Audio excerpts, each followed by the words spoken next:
A white-haired man smirks as a little green-haired girl calls him a bastard. The green-haired girl struggles fiercely, impressing her captor with her spirit. The white-haired royal highness orders his guard to lock down the palace. He decides the defiant little thing will not be just another trophy of war. With a fierce swoop, the girl launches herself at him and bites his arm. Unfazed, the man watches her cling to his arm, perplexed by her tenacity. A comedic flurry shows the girl furiously thrashing while still latched onto his arm. With a gentle pinch to her cheek, he makes her puff up in annoyance. She demands a release, then proudly announces she is Princess Tao Xiaowei of Qi. The white-haired man is surprised to learn her identity as a princess of Qi. A guard informs him that Princess Tao Xiaowei is merely the daughter of a maid. As others gossip, she's doomed for angering the seventh prince. Elsewhere, the Emperor of Qi violently rejects his official's plea to spare the princess.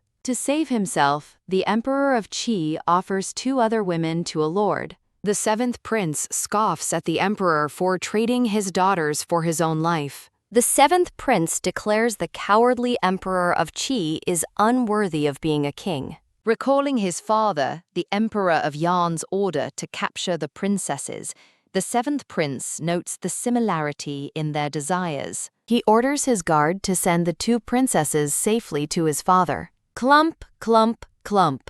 Tao Xiaowei runs frantically, demanding he let the other princess go. The conquered palace stands silent under the full moon, now held by new soldiers. Inside, the royal court of Qi weeps before their defeated emperor. As the court mourns, the seventh prince and his guards make a grand, clanking entrance. The emperor of Qi grovels at his feet, begging the seventh prince for mercy. Now on the throne, the seventh prince inquires about the emperor's 2 beautiful daughters. The emperor eagerly agrees to bring them, despite his officials' horrified protest. In a flashback, the state of Qi burns as a voice declares a dire warning. Leading the army of Yan, the seventh prince vows death to all who oppose him. Qi's soldiers recognize the fearsome seventh prince of Yan as he prepares to strike. Yan Shi charges, his name echoing on the battlefield as the state of Qi is destroyed. Held in Yang Shi's arms, a blushing Tao Xiaowei questions being called a little thing. Finding her unconscious, a worried Yan Yi urgently calls for a doctor. In another scene, Tao Xiaowei throws a destructive tantrum while maids try to contain her. A servant nervously explains they had to lock the unruly girl in the woodshed. Yan Shi finds Tao Xiaowei and another girl bound and hanging from a beam. He cuts the rope, catching the screaming Tao Xiaowei as she falls into his arms. She shouts at him defiantly, but he softly tells her she scared him. Overwhelmed, Tao Xiaowei finishes his thought with "me" before fainting into his arms. Reporting to his father, the emperor, Yan Shi coldly refuses the offer of a doctor. Yan Shi repeatedly rejects his father's offers of rewards for his victory over Qi. The emperor questions his son Seven's arrogance before dismissing him back to his palace. As Yan Xi leaves, his father warns that his patience is wearing thin.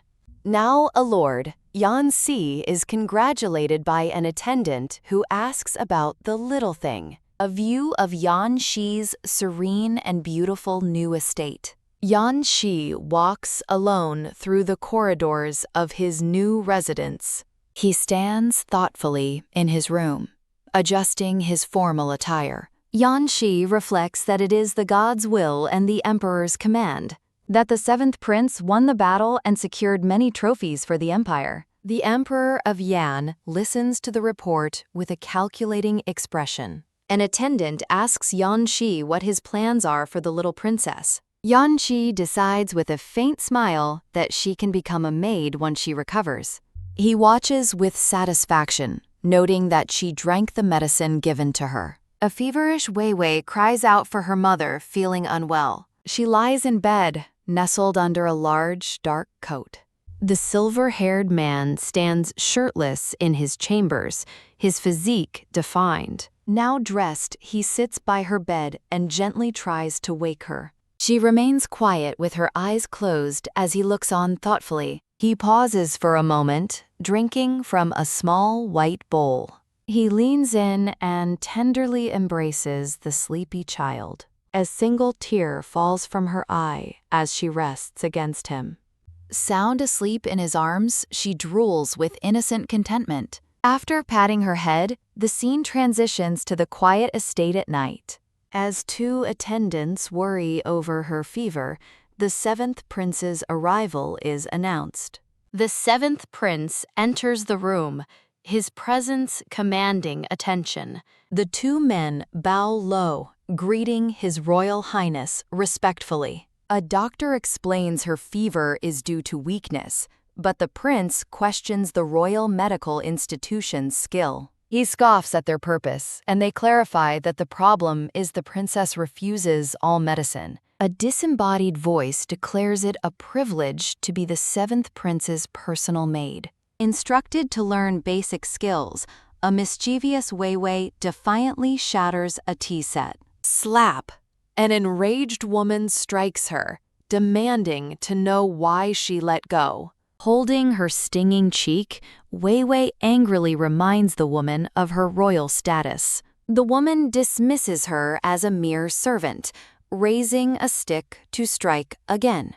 Another servant reports on the extensive damage Wei Wei has caused throughout the house. A frustrated man laments having to care for the destructive girl after she sets fire to a woodshed. Feeling overwhelmed, the little princess stands alone and cries. In a fond memory, her mother gently asks why she hurt herself. Her mother comforts her with a promise and a warm, loving embrace. Snapped back to reality, she flees from her tormentor, crying for help. Two servants gossip, wondering if a 5-year-old can truly serve the prince, or if it's the other way around. Elsewhere, the prince relaxes alone in a steaming bath. An aide reports that 3 foreign assassins were captured, but are all dead. With a look of weary resignation, he dismisses the kneeling aide. He brushes his wet hair back, a faint, knowing smile on his lips. Night descends upon the quiet, traditional residence. The prince carefully peeks through a heavy red bed curtain. He finds the little girl sleeping soundly in his bed, wondering how she got there. As he lifts the covers, her eyes snap open in surprise. With a single motion, he unceremoniously throws her from the bed. Crying on the floor, she insists she was too scared to sleep by herself. Lying awake, he decides he can no longer afford to be soft-hearted. A single lantern provides a small beacon of light in the darkness. The little girl shivers in a dark corner, muttering resentfully about the cold. Rustle. Her quiet sobbing is interrupted by a strange noise that fills her with fear. She sits huddled against the wall, her body tense and on high alert. A sudden, sharp noise startles her. Looking up, her face contorts in absolute terror as she lets out a scream. A coughing fit suddenly racks her small body, while he also begins to cough in his room. Whoosh! He sits bolt upright in bed, alarmed. Pulling back the curtain, he finds her peeking through, both of them coughing. He opens the curtain fully, his expression unreadable as he stares down at her. Thumping. As her heart pounds, Tao Xiaowei suddenly has a terrifying realization about him. She understands with chilling clarity. Yang Shi is a monster who can kill without blinking an eye. A hand grips her chin as she fears for her life. Grasp.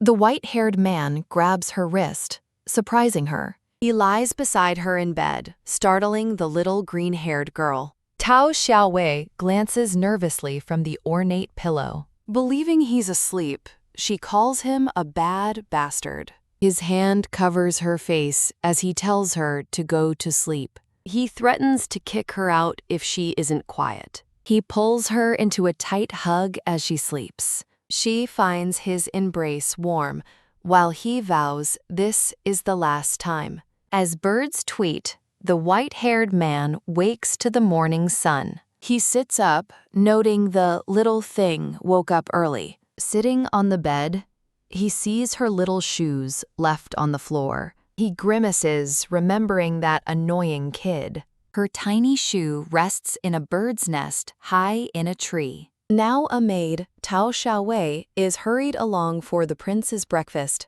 Her small feet patter across the stone floor. An attendant presents her to the prince during his meal. She stares in awe at the delicious-looking food on the table. With a quick glance, he pinches her cheek playfully. An attendant questions if the prince smiled, as Tao Xiaowei accuses him of laughing at her. Yan Si invites Wei Wei to eat, but her defiant refusal is betrayed by a loud stomach grumble. The prince smirks, finding her antics interesting. He lifts her up, placing the surprised girl on his lap. She struggles in his arms, demanding to be let go. Shove. He ignores her protests and feeds her a steamed bun. She explains they cannot eat together since he is master and she is servant. Her resolve broken, she shyly reaches for another bun. He offers her a bowl, telling her to eat slowly. He gently pats her head as she eats contentedly. His attendant watches in shock, thinking this gentle behavior is completely out of character for his master. The scene shifts to a view of the grand estate. An official urges a man with a birdcage to fight the seventh prince for the throne. Hearing of new developments at Seven's palace, the man decides to prepare presents. An attendant delivers a scroll from Yan Shuo, who has sent gifts for Yan Shui's peerless beauty. Yan Shi reads the scroll while watching Tao Xiaowei sweeping, thinking his brother must be blind to call her a peerless beauty. The attendant reports that chests of gifts from the third prince are waiting at the door. Yan Si orders the gifts returned, while Tao Xiaowei is annoyed that people are already after her. His attendant warns that this could damage his relationship with the third prince. Yan Si declares she's just a maid, but as his attendant wonders if he likes her, Tao Xiaowei throws leaves at him, shouting that he's the maid. The attendant asks if his lord is okay as Yan Shi silently watches the sunset, leaves still in his hair. An attendant announces the carriage is ready for his celebration party at the royal palace. Yan Si sees Tao Xiaowei sitting dejectedly on the steps. She hunches over, appearing sad and lonely. He wonders if his words hurt her, finding it unexpected that the little thing has a fragile heart. He quickly dismisses the thought, deciding he's overthinking it. Before leaving, Yan Shi instructs his attendant to take care of her. The attendant reflects on his unexpected duty of playing in the dirt with a child. The attendant notes her skillful hands made a vivid sculpture of the prince, just before a ba-bam shows she's smashing it. Holding the ruined mud figure, she angrily asks the attendant why he's picking on her. Elsewhere, a lord is shocked to hear that Seven sent back all his presents. A man with long lilac hair tells Seven he has chosen the hard way. The scene transitions to a grand royal banquet with dancers and musicians. Amidst food and entertainment, officials gather in a vast, ornate hall for the feast. Sitting alone, Seven is called over by an older man who wants him to sit closer. The man orders servants to move Seven's seat, but Seven defiantly refuses to move. As servants bring him food, Seven thinks to himself that his father knows how to cause him trouble. Two men gossip, noting that the father is favoring the crown prince, and that whoever wins Seven's support wins the throne. Seven silently takes his new seat beside another man. His new seatmate is revealed to be the smiling crown prince, Yan Su. The crown prince toasts Seven, congratulating him on his victory in the war. Yansu explains that their father has given Seven control of the army and the city, urging him to be closer to him as a brother. The lilac-haired brother interrupts, offering a toast to his father for acquiring 2 new concubines. He pauses with a sly smile, drawing out the suspense. The father asks his 3rd son what he has to say, while Seven watches from the side. The brother reveals that the defeated emperor of Qi had 3 daughters, implying Seven should have brought all of them back. Enraged, the father feels Seven has hidden something important and that he has spoiled him. He furiously demands to know if Seven truly hid a princess of Qi from him. The father glares down from his seat as the court musicians cower in fear. Watching the drama unfold, another brother finds the situation interesting. The crown prince attempts to calm his father, advising him not to believe unverified rumors. He suggests they hear Seven's side of the story, but Seven is preoccupied with his food. After being told to stop eating, Seven calmly confirms that the accusation is essentially true. The lilac-haired brother scolds Seven for his arrogant attitude and for deceiving their father, who agrees his son has grown insolent. Turning to his brother, Seven calmly states that he is wrong about something. He corrects him, boasting that he hasn't won several wars, but dozens, shocking his brother. The father's hand trembles with rage at Seven's perceived arrogance. He roars at Seven, ordering him to kneel and explain himself immediately. Seven silently obeys, bowing his head in submission to his father. As Seven kneels, his father impatiently tells him to speak faster. Seven admits he brought back a maid, not a princess. Seven stands respectfully before his father's imposing throne. His father looks down at him from his seat and asks how this is possible. Seven explains that the girl is the emperor's 4-year-old adopted daughter, whom he brought back as a maid after she angered him. The father scoffs at the idea of an adopted daughter, while the lilac-haired brother questions if she's just a child. The lilac-haired brother quickly apologizes to his father, admitting he was wrong to believe a rumor. Ahem. The father clears his throat, declaring that Seven will still be punished for his deception, but is interrupted by a messenger with news. The messenger reports that refugees from Wei, possibly containing spies, have appeared near the capital. The father frowns, noting that the state of Wei has been causing trouble recently. He orders Seven to rise and handle the new threat, calling it his job. The crown prince watches the exchange with a quiet, unreadable expression. The other onlookers realize the father will never punish Seven due to his many military victories. The scene shifts to a quiet estate under a starry night sky. Maids search the grounds, calling out as they look for someone. Seven stands outside on a balcony, a look of concern on his face. A man runs up to him, startled and relieved to see His Royal Highness has returned. The attendant nervously stammers that the little maid is missing. In a flashback to a snowy day, a bundled-up child looks on as Seven's voice menacingly asks what he ordered before he left.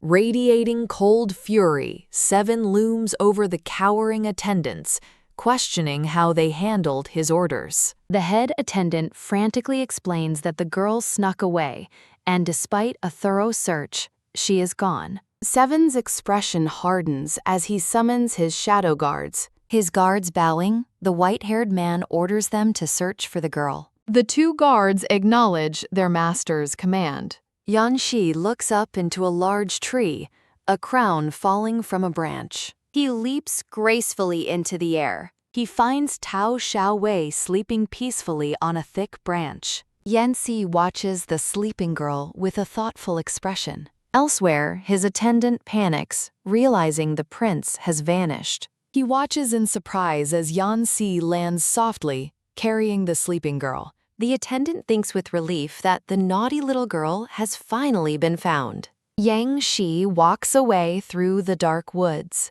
The attendant is shocked that the prince deployed his elite shadow guards just to find a little girl. A guard kneels before Yan Shi and his still surprised attendant. Panicked, the attendant stammers, wondering if she fell into the pond. A guard reports her location as Yan Shi gazes toward the indicated tree. He notices her small footprints at the base of the tree. The scene shifts to a moonlit palace rooftop.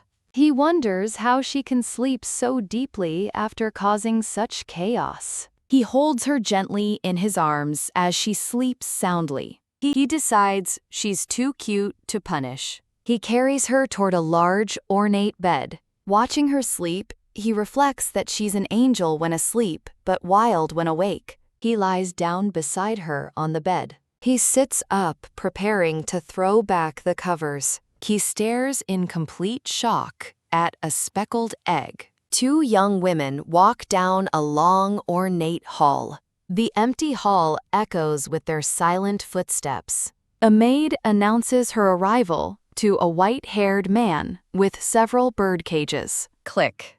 The man orders a woman named Qi Shuang to make herself useful after years undercover. She nervously asks what Her Royal Highness needs her to do. He asks a tiny, trembling bird in a cage why it's so scared. He calmly reassures the bird that he won't eat it. He instructs Qi Shuang to report every detail from the 7th Prince's palace. She worries she won't be able to send messages from the heavily guarded palace. He mentions that her sister is here and safe for now. With a menacing smile, he implies what will happen if she fails.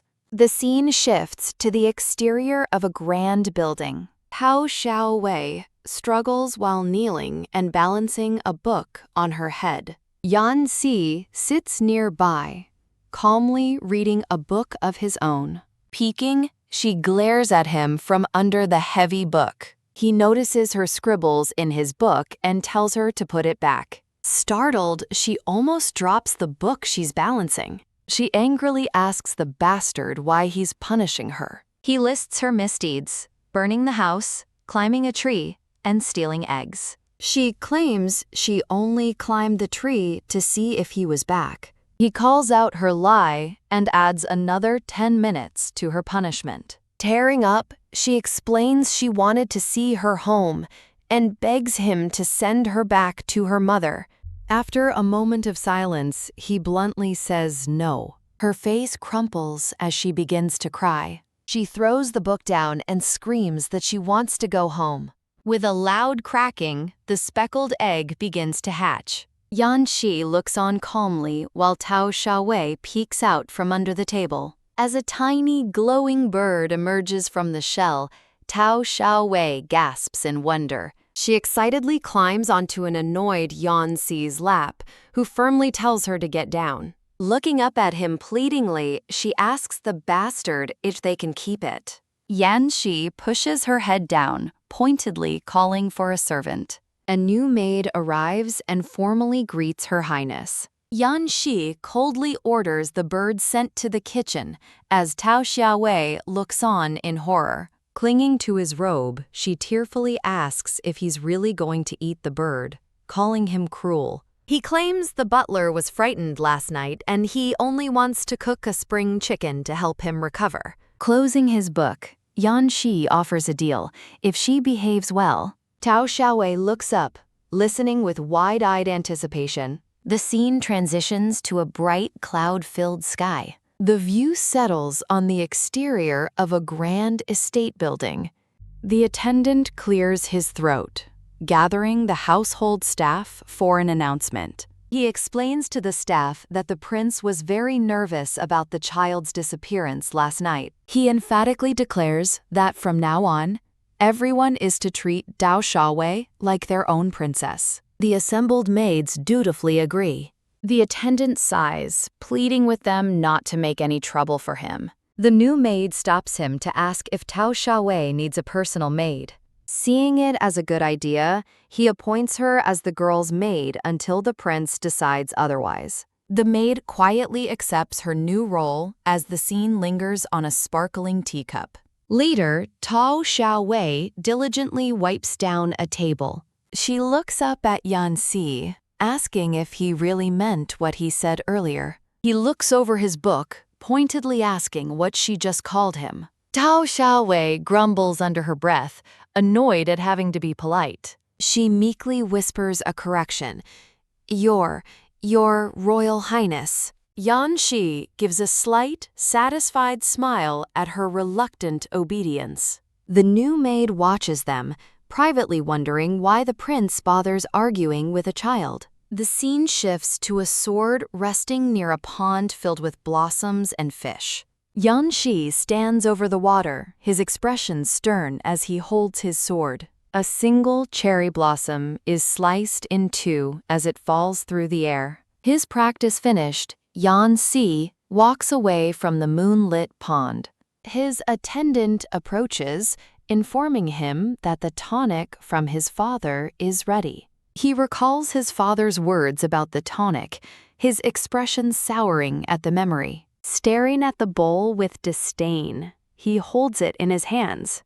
He glances at the palace guards, suspecting his father has planted spies among them. Deciding to let it go for now, he resigns himself to drinking the tonic. Yan Shi tells his attendant he won't eat the accompanying pill, stating he's not an old man. From a hiding spot, Tao Xiaowei peeks around a corner while eating an apple. The attendant emerges from the room, carrying the now empty bowl on a tray. As the attendant places the tray down, Tao Xiaowei sneaks out from her hiding spot behind a pillar. Night falls over the quiet palace courtyard. Back in his room, Yan Shi asks where the little kid has gone. He lies down in bed, relieved he can finally sleep alone. Just as he relaxes, a faint ha-ha breaks the silence. Annoyed, his eyes snap open as the faint giggle turns into loud, continuous laughter. He sits up abruptly, demanding to know what is happening. He finds his panicked attendant trying to stop a laughing Tao Xiaowei as she runs through the halls. Tao Xiaowei runs with wild, mischievous joy, clearly up to no good. Tao Xiaowei leaps forward, joyfully calling him a bastard. She soars through the night air toward a surprised Yan Si. He catches her as she wraps him in a tight hug. She proudly exclaims that she caught him, leaving him completely stunned. The scene rewinds, showing she actually tumbled hilariously down the stairs. Yan Shi turns to his attendant, demanding to know what happened to her. With a loud splash, she lands energetically on a rock. She clings to Yan Shi's leg, demanding he play with her. He bluntly pushes her away and refuses. Pounding on the closed door, she tearfully demands to be sent home. She screams in frustration, insisting she wants to go home. As she struggles with the door, Yan Shi peeks out from the other side. He finally relents, asking what she wants to play under the moonlight. Tao Xiaowei assigns roles for playing house. The butler is grandpa, Yan Shi is mommy, and she rejects him as her father, instead casting him as the dog, which enrages the prince. The attendant heroically volunteers to be the dog to save his master, while the new maid watches in disbelief, wondering who would ever believe this story. A lone rat scurries across the dark ground. Elsewhere, officials stand over a body as a guard reports to Chen Yi that assassins captured the prisoners, leaving them with nothing for tomorrow's court. Examining a scrap of cloth, Chen Yi identifies the culprits as warriors from Wei. He decisively orders his subordinate to summon the seventh prince. Heavy footsteps are heard approaching with a steady clump, clump, clump. An official reminds his peer that the emperor put the seventh prince in charge. The third prince appears, cynically asking if they really think they can get away with this. Laughter erupts from a nearby estate. The third prince laughs heartily, amused by the story of Yan Si being asked to play a dog. He turns to his spy, Qi Shuang, remarking that the little girl is very interesting. The prince thoughtfully decides he wants to meet her someday. He slyly asks Qi Shuang if she wants to see her sister. He instructs her to use the upcoming temple fair as a chance to bring the child out for a meeting. Qi Shuang looks terrified by the difficult command. The third prince insists she find a way, promising she can see her sister as a reward for success. A guard interrupts, announcing the arrival of Chen Yi, the Justice Department officer. The third prince dismisses Qi Shuang, reminding her to remember his instructions. Chen Yi and Qi Shuang pass each other in the corridor with silent understanding. The third prince holds a small cup, asking his subordinate if everything is set up. The man confirms they're tracking the real spy and replaced him with a corpse, ensuring the seventh prince will find no clues. Confident, the third prince notes that 7 lacks the resources in the capital to track them down. He smirks, recalling their father gave 7 only 3 days to find the spies, and decides to wait and see him fail. His subordinate reveals he planted a fake servant to mislead the crown prince into protecting the 7th prince. The third prince plots to kill the spy at the right time, ensuring both the crown prince and 7 will fail spectacularly. The sun shines brightly on a peaceful palace building. The next morning, Tao Xiaowei lies in bed, completely drained from the night's excitement. Yan Si looks down at her, wondering if it's a side effect of the pill, and tells her it's time to get up for her teacher. As he pulls at her blanket, she sleepily complains, asking why people even need to get up. She stubbornly declares she is not leaving the comfort of her bed. A thin bow is seen through a crack in a screen. She's been tied to the ceiling by her hair bow, forced to study at a desk. Yang Si introduces the grumpy child to her new teacher, telling him to pay her special attention. Fuming, Tao Xiaowei silently vows to escape from this place. The camera pans over the expansive and quiet palace grounds. Yan Shi reviews a map and a large model of the Ministry of Penalty, deciding to reorganize his forces into 10 groups since they're getting no information. He orders his forces to patrol the entire city day and night. Yan Shi assigns a strong force to each area, demanding they report anything unusual immediately. After his guards depart, Yang Shi stands alone, lost in thought. A hand reaches down toward the floor. A sudden shout of "Ah!" echoes as a shiny object is thrown into the air. Alerted by the noise, Yan Shi turns and asks who snuck into his room. He finds Tao Xiaowei sitting on the floor, looking completely busted. She gazes at a shiny golden decoration on the wall, mesmerized by its sparkle. Sneaking over, she carefully picks up the small, golden object. With a grunt of effort, she tries to pry the decoration loose. She falls backward with a thump, having successfully ripped the piece off. Lying on the floor, she cheekily asks if she can go to the temple fair. She scrambles to her feet and tugs on his robe, pleadingly calling for His Highness. He questions how she knows about the fair, and she pops out from behind his city model, explaining that everyone's talking about it.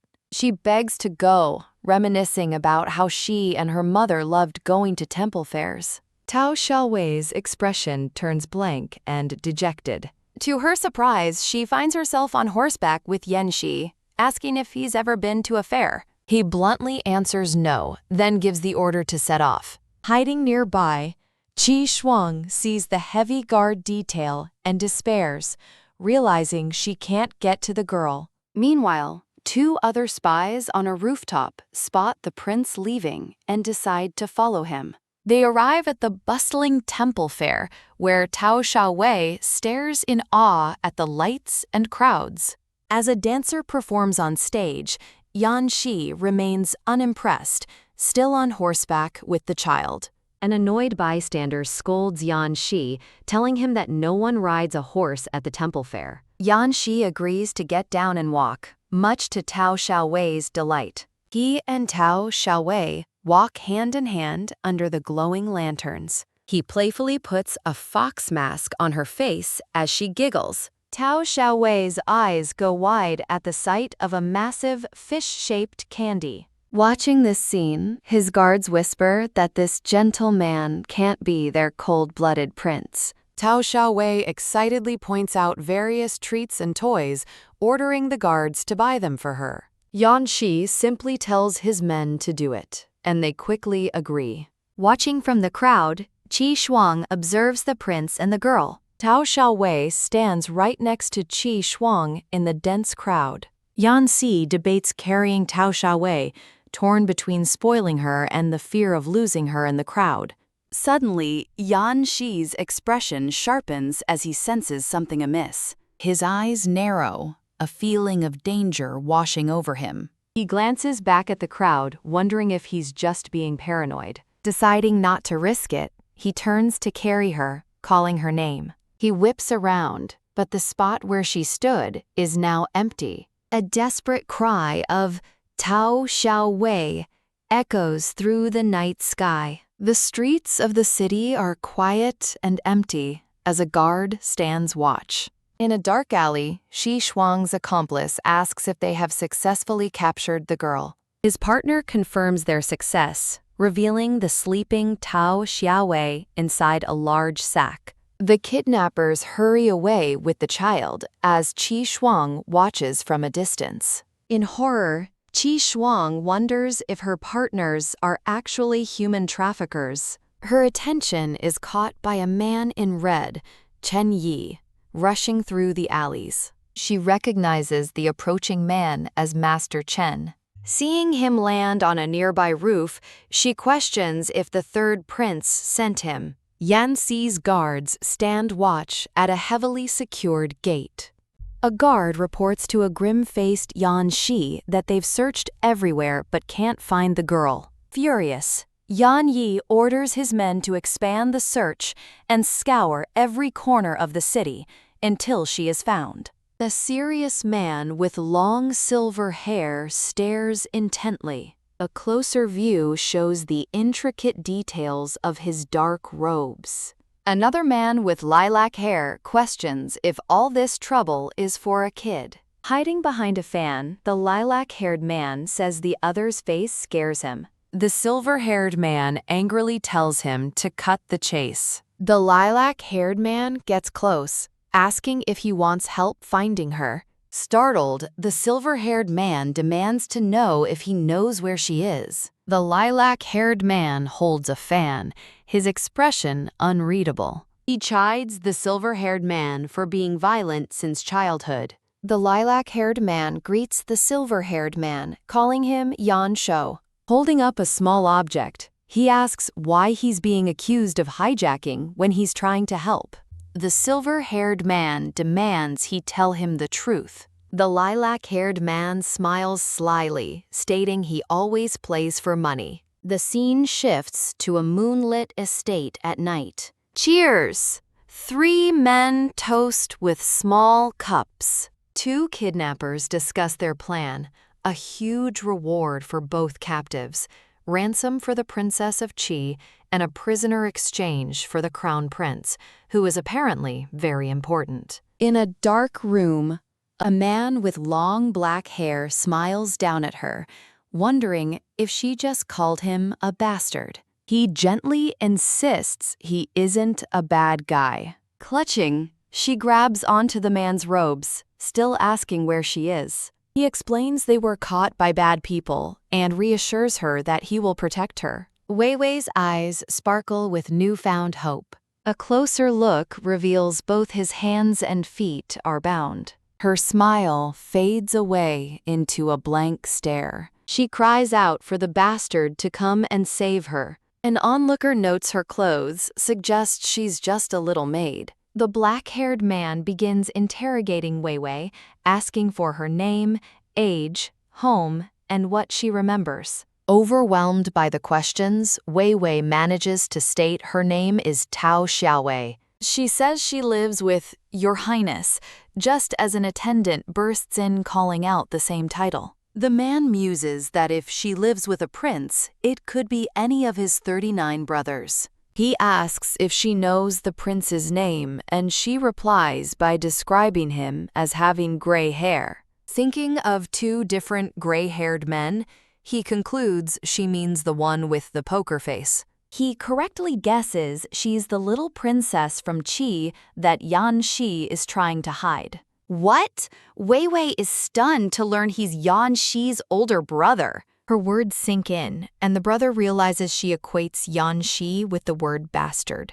He reassures her that Yan Shi likes her and will come to save her, while she wonders if he really will. She uncertainly adds that Seven will save her too, as a leaf falls nearby. She picks up a golden leaf, remarking how pretty it is and that it looks like Yan Shi's hidden weapon. Wait! He pales in horror, shouting, "Hidden weapon?" The scene shifts back to an open gate under the full moon. The lilac-haired man from before holds a small token in his hand. He lists the 3 biggest businesses in the city: the Crown Prince's Market, his own establishments, and Yan Yi's arms market. Snap! He closes his hand, declaring that Yan Shi's alms business will now be his. Elsewhere, the silver-haired man threatens to dig out someone's eyes. The lilac-haired man calls Seven scary, while the silver-haired man grabs him, questioning if he's trying to blackmail him. The lilac-haired man insists he isn't a criminal or a bad person, urging patience. He relaxes in his chair, much to the silver-haired man's visible annoyance. An attendant enters, addressing someone as Your Highness. As a masked man walks closer, the lilac-haired man looks on. Yan Si's eyes narrow as he learns her location, a tavern's back alley. Elsewhere, the third prince smugly tells his attendant that his brother is impatient. Promotional images advertise other series. The third prince muses over a flower, wondering why Seven fell for his trap so easily. He coolly orders his masked subordinate to report. The subordinate reveals the girl is at a mountain near the city's east. The third prince listens intently, his plan unfolding. Waving a hairpin, his subordinate urges him to seize this chance to fight for the throne. On a rooftop, a calm Yan Si surveys the night. He lets out a soft hum, his expression unreadable. In a dark room, the crown prince warns Tao Xiaowei about Yan Yi's sharp weapons, and she promises not to get hurt. Finding all the windows sealed, he discovers one that can be opened. As he feels around the wall, he realizes they must open the wooden window to escape. Tao Xiaowei brightly offers flintstones, asking if they can burn it down. The crown prince scolds her for carrying dangerous items, but she admits she wanted to burn down the bastard's place. She proposes burning just a small part, and he agrees it sounds reasonable, both displaying a shocking lack of common sense. The two partners in crime smile, ready to execute their fiery plan. With a loud crash, the Flintstones are struck together to create a spark. The girl watches with wide, expectant eyes as the plan is put into motion. They watch as a small flame catches on the wooden window frame. As the fire grows out of control, they panic, and the girl frantically fans the flames. With a bam, an official in red kicks down the burning, cracked window. He stands in the smoke as the crown prince and Tao Xiaowei cower on the floor. With a whoosh, the crown prince grabs the girl's hand and makes a run for it. Distant guards spot the blaze and shout in alarm. An officer orders a rescue as a loud boom echoes from a sudden explosion. As the fire rages, another door is kicked in with a bam, and a voice orders their arrest. The scene shifts to a peaceful forest under the full moon. Chen Yi finds the crown prince and Tao Xiaowei, bowing and apologizing for his late arrival. He praises the crown prince's calm demeanor, but the prince nervously confesses that he started the fire. He gently pats Tao Xiaowei's head, asking if she was hurt as she shakes her head no. He smiles warmly, calling her a brave kid for enduring the ordeal. Tao Xiaowei turns away guiltily, apologizing to the bastard's big brother and taking the blame. Suddenly, an assassin appears with a drawn sword, and Tao Xiaowei screams a warning. The little girl falls asleep peacefully in the crown prince's protective embrace. The crown prince looks up from the sleeping child, sensing something. A blade flashes, covered in fresh blood. Yan Shi appears, having stabbed the assassin through the chest, and demands to know who sent him. The dying assassin stares in shock, blood dripping from his mouth. Coughing up blood, the man gasps that it was the third prince before the sword is pulled out. Yan Shi stands over the dead assassin as the crown prince shields the girl. The crown prince looks over, asking if they are okay now. He and Tao Xiaowei burst into waterfalls of tears from the shock and terror. They both turn and furiously shout at the newcomer, Yang Shi. A cartoonishly angry crown prince scolds Yan Shi for coming without his guards. Tao Xiaowei sleeps soundly, nestled against Yan Shi's chest. Yan Shi holds her close, softly asking if she's hurt. She tearfully recounts being kidnapped in a bag and locked in a burning woodshed. Crying, she hugs him tightly, admitting she was scared he would never come for her. Yan Shi holds her, his expression thoughtful as he processes her words. Overwhelmed with guilt, Yan Shi thinks it was all his fault as he holds Tao Xiaowei. In a dark forest, two bound kidnappers are left tied up. The third prince stands alone before the smoldering remains of a fire. A subordinate reports the woodshed is gone, presenting the third prince with a burnt crown piece from the ashes. Holding the crown, the third prince wonders if he's too late, recalling his brother's playful antics as a child. He contemplates the grim possibility that his brother is dead. A smirk crosses his face as he realizes this makes him the next crown prince. Dismissing the thought as lies, he walks away into the night as promotional images advertise other series. The moonlight shines over a quiet, forested mountain range. The crown prince questions if the third prince, Yan Shou, is behind the plot, noting his cautious nature. He believes the kidnapping may be connected to their brother, but doubts he would try to kill him. Covering the girl's eyes, the crown prince scolds Yan Shi for accusing their brother of cruelty after stabbing someone himself. Yan Shi suspects Chen Yi has a hidden background, as the kidnappers also tried to kill the crown prince. In the woods, men dispose of the dead assassin's body. An attendant urges the third prince to report the crown prince's death to the emperor. The third prince scoffs, dismissing the suggestion. He orders his men to clean up as he prepares to leave. He arrives at a secluded building under the moonlight. The third prince draws his sword, his expression hardening. Yan Shi confronts him with his own blade, calling him Seven. Suddenly, the crown prince appears, chiding the third prince for drawing his sword on his brother. In utter disbelief, the third prince stares, asking if his brother is still alive. The crown prince, Yan Shou, walks closer, questioning his brother's lies and asking if he's surprised to see him alive. The third prince's eyes widen in shock and relief. Overcome with emotion, he rushes forward and embraces his brother. He holds the crown prince tightly, asking for Yan Shou. Confused, the crown prince asks his brother what's wrong and if he's hurt. After a pause, an awkward silence hangs in the air before the third prince bids them farewell. As he turns, a seated Tao Xiaowei complains that he bumped into her. He lifts her, wondering who this strangely familiar little girl is.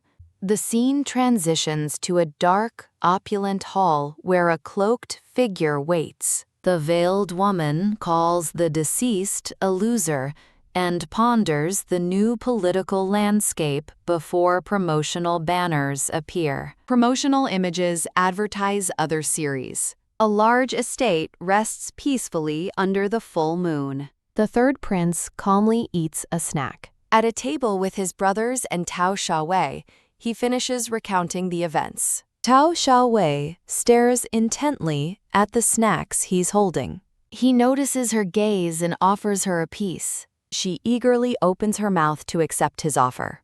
He playfully pulls the snack away, making her bite nothing but air. The little girl's eyes go white with shock before she bursts into tears. The third prince erupts in laughter, teasing her for being a kid. Yan Shi looks on disapprovingly, calling his brother childish. He gently offers the plate of snacks to the tearful Tao Xiaowei. The third prince explains the plot while calling her a little potato, prompting her to angrily call him an ugly eggplant. Yan Xi explains that their father stole consort Zhen from the crown prince of Wei. The crown prince adds that the now emperor of Wei wants his bride back, which the third prince finds interesting. The crown prince worries that their father will not stand for the challenge and will start a war. Yan Xi remains silent, lost in thought. The third prince reveals their father has summoned all three of them,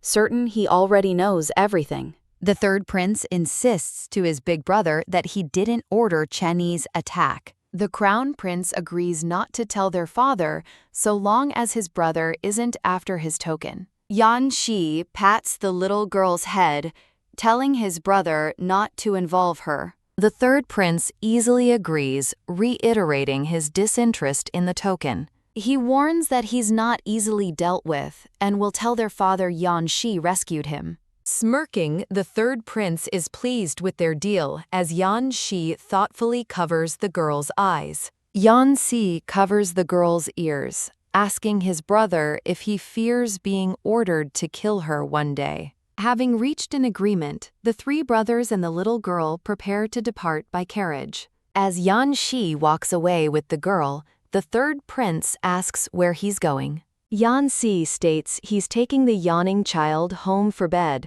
but the third prince urgently says their father has summoned them. With a whoosh, Yan Shi sneakily flies away, ignoring his brother's angry shouts. The third prince complains to the crown prince about their brother's disrespectful behavior.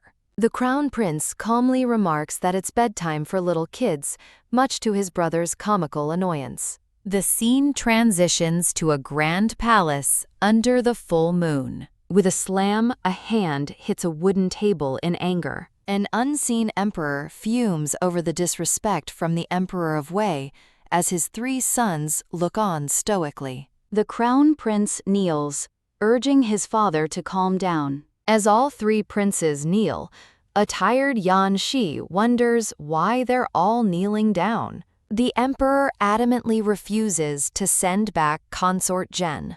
In a fit of rage, the emperor orders 7 to lead the army and teach Wei a lesson. Yan Shi calmly advises against war, explaining their soldiers are still recovering. The emperor considers this, realizing Wei must know they are vulnerable, and asks for a different plan. Yan Xi remained silent as his brothers look on. The third prince confidently steps in, announcing he has a plan. He proposes creating an arms market at the border to deter Wei while strengthening their own military. The emperor praises his third son's clever idea, pleased with his strategic thinking. Approving the plan, he declares a battle between the princes will decide who is selected to lead it. The emperor dismisses 2 of his sons, but orders 7 to stay behind. With an annoyed ahem, Yan Shi waits for his father's command. The emperor asks his sleepy son if he wants to go home, and Yan Shi quickly agrees. The emperor's mood sours instantly as he furiously orders Yan Shi to kneel and stay put. With a tut, of frustrated Yan Si quietly hammers his own leg.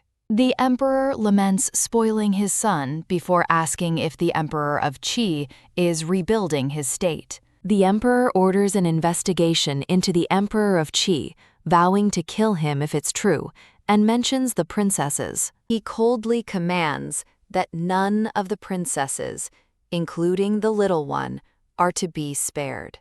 The night is quiet over Yan Si's private estate. An attendant welcomes His Highness, announcing his return. The attendant informs him that the little girl has stayed up, waiting for him to come home.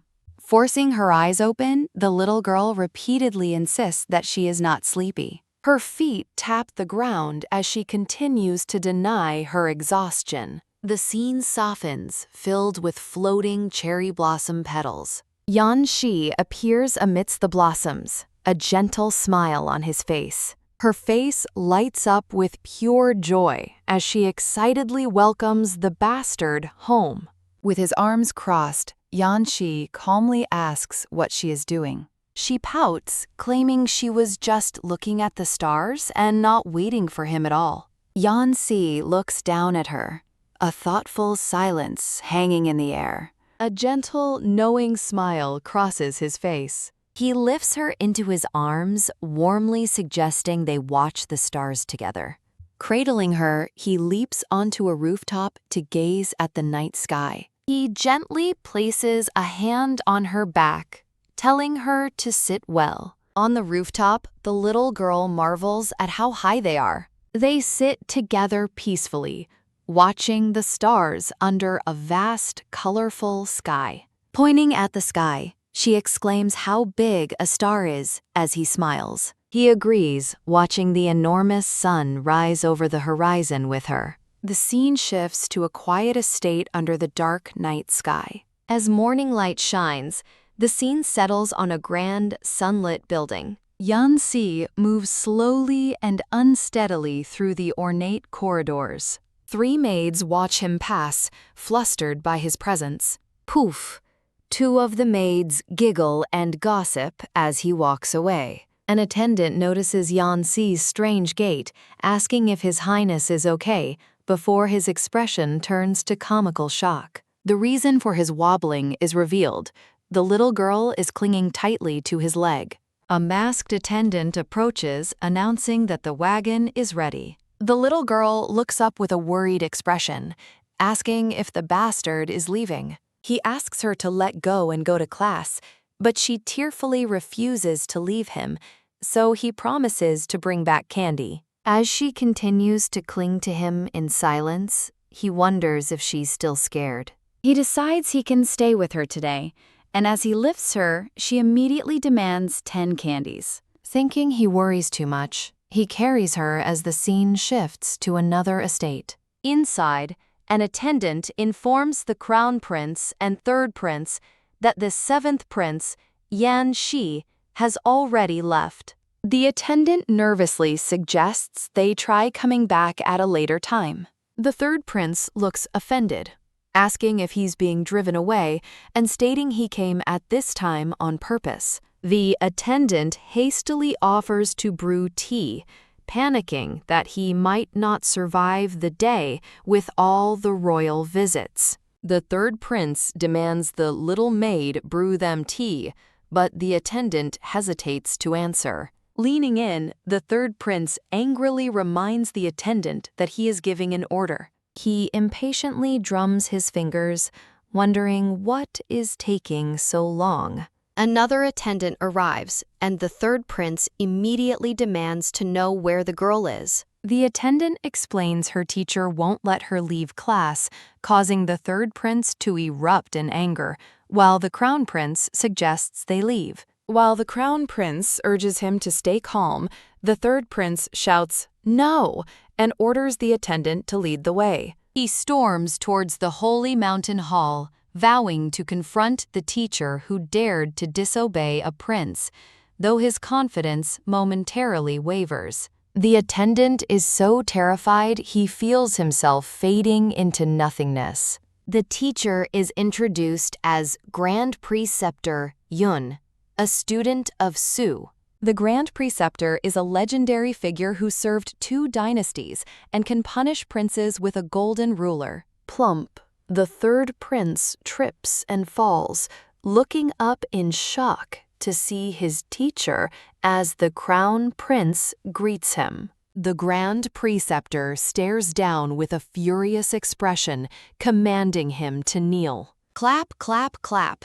An attendant drops massive stacks of homework in front of a horrified little girl. The teacher declares that none of them will leave until their homework is finished, as all 3 children look on in despair. He cheerfully explains they came to play with her and even brought snacks. The teacher's terrifying face appears through a broken door, commanding silence in his class. The 2 princes let out a silent scream of terror as the teacher glares at them. The scene transitions to a dark, bloody dungeon where 3 prisoners hang from chains. Whip.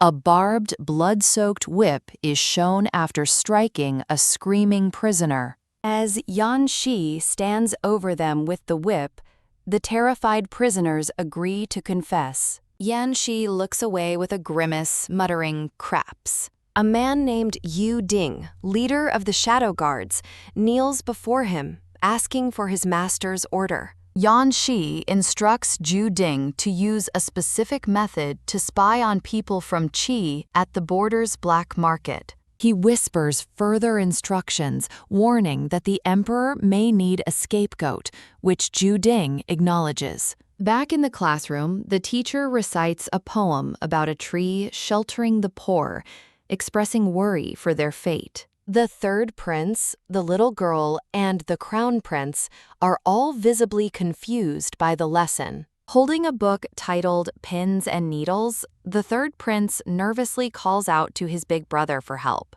The 3rd prince nervously asks his big brother what they can do now that the teacher is here. He feels crushed between the intimidating glares of his teacher and the white-haired Yan Shi.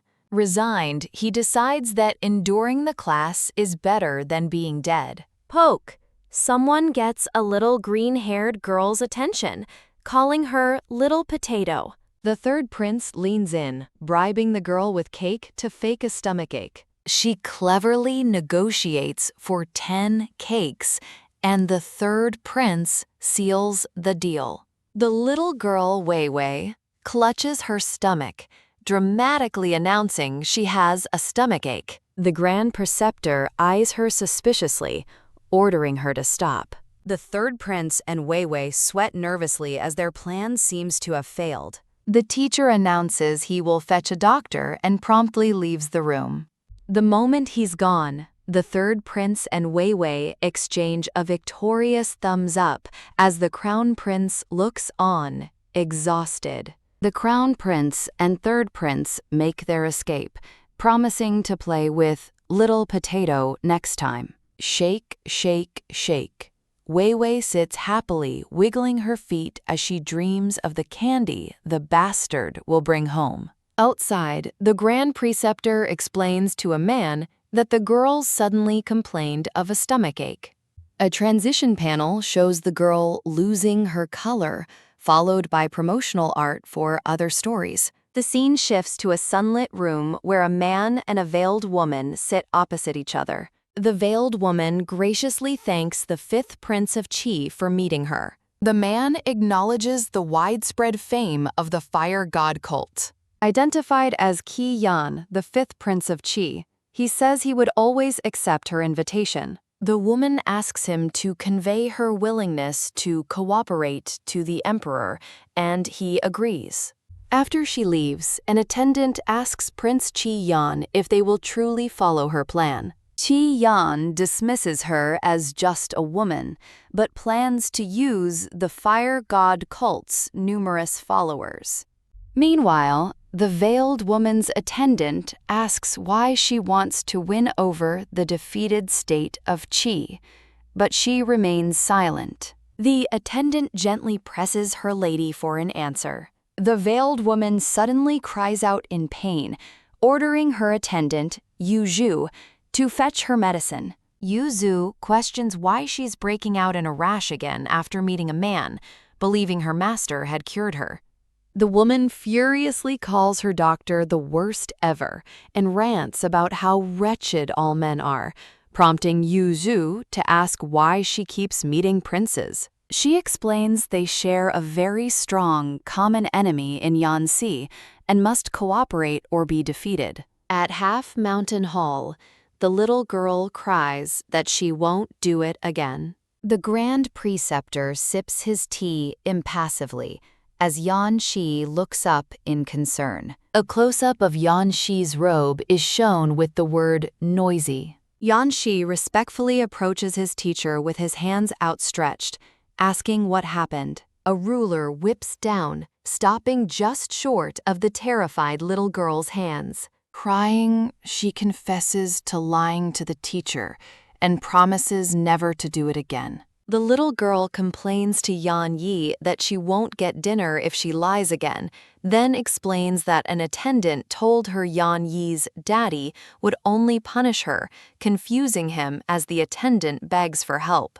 The attendant tearfully recounts how the third prince and crown prince demanded Wei Wei serve them, calling the third prince terrifying. He continues his fabricated tale, claiming the third prince called her a mere maid, while a note reveals he's inventing details. Yan Shi declares that from this moment on, Tao Xiaowei will be his little sister and treated like a princess. The scene transitions to a grand palace under a bright, clear sky. Dodge! Yan Yi stands calmly as books are thrown at him and fly past his head. The emperor slams his desk, furiously demanding to know what Yan Xi said about the princess of a defeated state. Yan Shi cheekily reminds his father about the 2 new consorts in his own palace. The emperor sputters in shock, feeling guilty and yelling that Yan Xi can't compare himself to him. Growing impatient, Yan Shi tells his father to simply issue the order so they can both get on with their duties.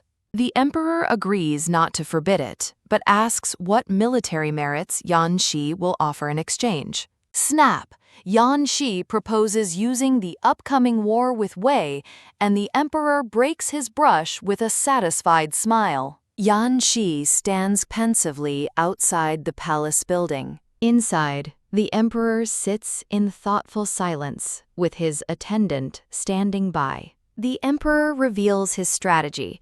Since Yang Shi has never asked for anything, his request reveals a weakness, making him easier to control. With a cunning look, the emperor decides to send the new princess to school with the other royals to see what happens. The scene transitions to an elegant estate under golden ginkgo leaves. In a garden, the little green-haired girl, Wei Wei, sits alone, crying. Inside, the estate servants kneel before Yan Xi, addressing him respectfully. Yan Shi announces that from now on, Wei Wei is a princess and must be treated as such. The servants bow in unison, vowing to do everything to protect Princess Wei Wei. Later, an attendant reminds Yan Shi of a certain arrangement. The attendant states that Wei Wei must get her own house, but she looks sleepy and unhappy with the idea. Shocked, Wei Wei protests living by herself, shouting that she wants to live with the bastard, but Yan Shi tells her a princess must live alone and scolds her for squatting on the chair. She looks down, heartbroken and confused by his decision, while he seems puzzled by her reaction. Suddenly, a maid cries out in alarm as Wei Wei runs towards a bright, fiery light. Yan Shi calmly instructs his attendant to perform a background check on someone named Qian Shuang. His expression is firm as he resolves to make sure everyone around Wei Wei is harmless. The scene shifts to the estate under a vast, starry night sky. Yan Shi finds a maid and questions why she isn't attending to Wei Wei. He demands to know what's wrong as the maid looks utterly panicked. She urges him to see for himself, revealing Wei Wei face down in bed with a fluffy tail, grumbling about not wanting to sleep alone. Young Si gently pats her head as she sleeps, telling her to return to her own place. Remaining completely motionless, she stubbornly thinks to herself that he can never get rid of her. The maid tearfully explains that Her Highness asked for glue and stuck herself to the bed, leaving Yan Si speechless. He stands over the sleeping girl, looking utterly exhausted by her antics. Calling her childish, he proceeds to wrap her, bedsheet and all, into a bundle. Wei Wei is now a grumpy burrito, tightly swaddled in her blanket.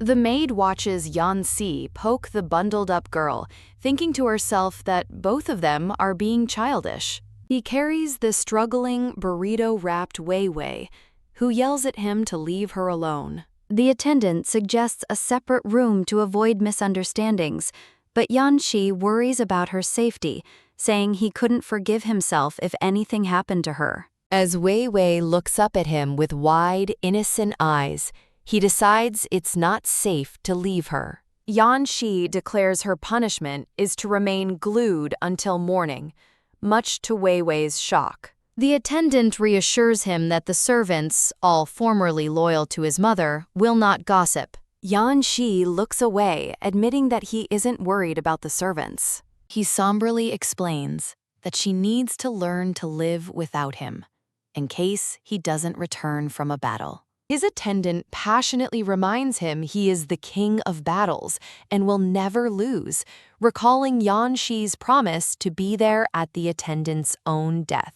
With a slight, knowing smile, Yan Si simply replies, "Okay." As Yan Shi walks off, the attendant reflects on how his once cold prince has changed. The attendant watches him go with a warm, fond expression. The scene shifts to a different, sprawling estate under the night sky. A man with long, pale purple hair sleeps peacefully on a bed of sparkling jewels, while a black-haired man asks if it hurts. The black-haired man prepares the jewel-filled bed, asking the other, named 3, about the source of his wealth and his sleeping arrangements. Jump!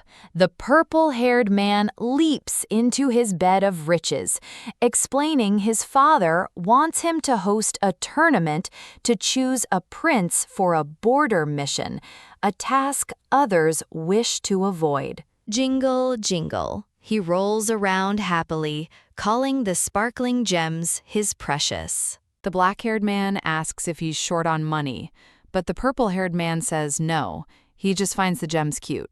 Sporting wolf ears, he clutches a jewel possessively, warning the other not to even think about taking them. The black-haired man teases him, calling him Xiao Shou, before gently apologizing and claiming to be a better mother than the one in Yan. As he touches the gems, he laments that 7, Yan Si, didn't send him anything. The purple-haired man smirks mischievously, plotting to deal with 7 at the upcoming tournament before he leaves for the border. The scene shifts to the royal tilt yard, then to the 2 men sharing a meal. The black-haired man advises the purple-haired man to slow down after eating 2 bowls of food. As the black-haired man pleads with his brother, the purple-haired man gives a confident thumbs up, assuring him it's all under control. The black-haired man worriedly asks Yan Shou what he's planning. Yan Shou vows to teach 7 the importance of pleasing his elder brother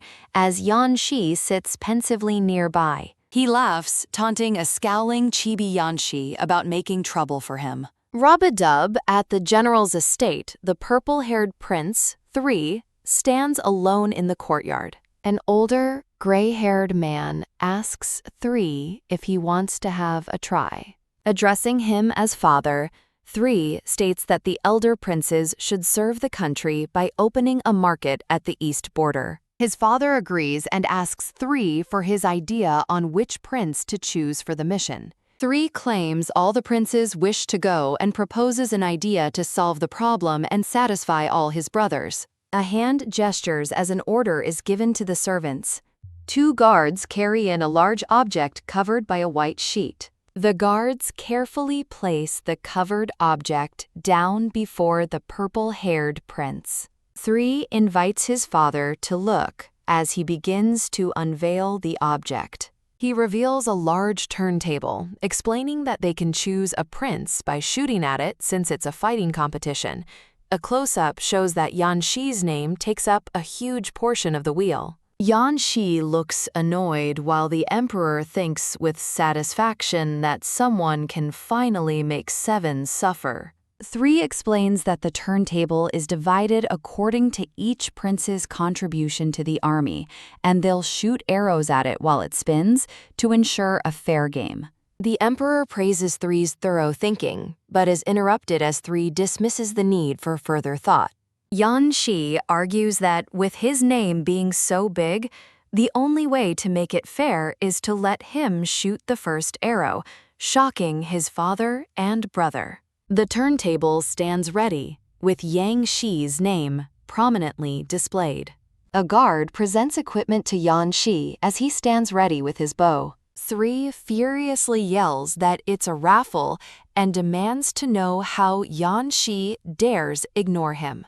Yan Shi questions the idea of a raffle, prompting an enraged 3 to challenge him to pull the bow. A chibi version of 3 struggles mightily to draw the bow, while a chibi Yan Shi watches, unimpressed. Yan Shi smirks, condescendingly asking his brother if he wants to try again. Bang! Frustrated, 3 shoves the bow back at Yan Shi, telling him to just do it. 3 turns to his father for help while Yan Shi covers his ears in the background. The emperor relents, saying that since his name is so big on the board, Yan Shi will definitely be chosen anyway. Click. Yang Shi steps forward, ready to take his shot. A guard begins spinning the large turntable. The emperor and 2 other princes watch intently as the contest begins. With calm focus, Yan Shi draws his bow and takes aim. He pulls the bowstring taut, preparing to release the arrow. Swish! The arrow flies, hitting a ladybug midair before striking the spinning wheel on the name Shu. Yan Shi stands calmly while his father and brothers look on with stunned expressions. What? 3 gasps in complete and utter shock. Cough. The emperor clears his throat and declares that, as agreed, 3 has been chosen to guard the East Border Army Market. The black-haired man comforts a crying Xiao, promising to send him off with a luxurious convoy and 100 boxes of cake. Yan Shi sits alone in quiet contemplation. An attendant kneels before him, urgently reporting bad news. Yan Shi turns to listen with a serious expression. The attendant reveals he discovered someone has helped the royal family of Qi escape exile and has hidden them. Yan Shi dismisses the state of Qi as being in ruins and questions the point of helping them. The attendant admits he can't figure out who is behind the scheme and fears the emperor already knows. Meanwhile, an attendant whispers into the ear of the thoughtful emperor. A dark premonition shows the emperor ordering that the princesses in his and Yan Shi's palaces not be spared. The black-haired man tells a crying Yan Shou that he shot himself in the foot, but Shou whines that he can't say he prefers 7 now. Yan Shi calmly walks toward the 2 pouting brothers. The black-haired man tells Yan Shi to leave them alone as a wolf-eared Shou clings to him possessively. Yan Shi calls him a loser and tells him to accept reality, provoking a string of censored curses from Xiao. Beep.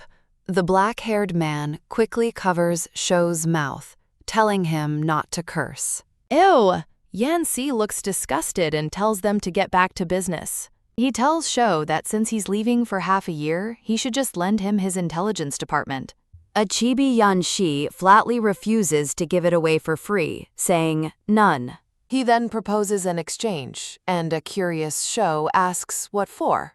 Yanxi holds up a familiar token, causing a chibi Xiao to shout in disbelief, asking why he still has it when he already gave it to him. Realizing he was given a fake, Xiao breathes a comical stream of fire in pure rage. Yanxi calmly states they are even since Shou gave him a fake message, but Shou looks away, flustered. Shu defiantly crosses his arms, questioning why he should do as Yanxi says. Yang Si reminds him that without the token, he'll have no army resources at the east border, leaving Xiao speechless. The black-haired man asks Yanxi why he wants the intelligence department, and Yanxi reveals he suspects hostile forces are backing a man named Chen Yi. A foreboding image shows a stern, dark-haired man in ornate red robes looking down on the black-haired man. The purple-haired man, Shou,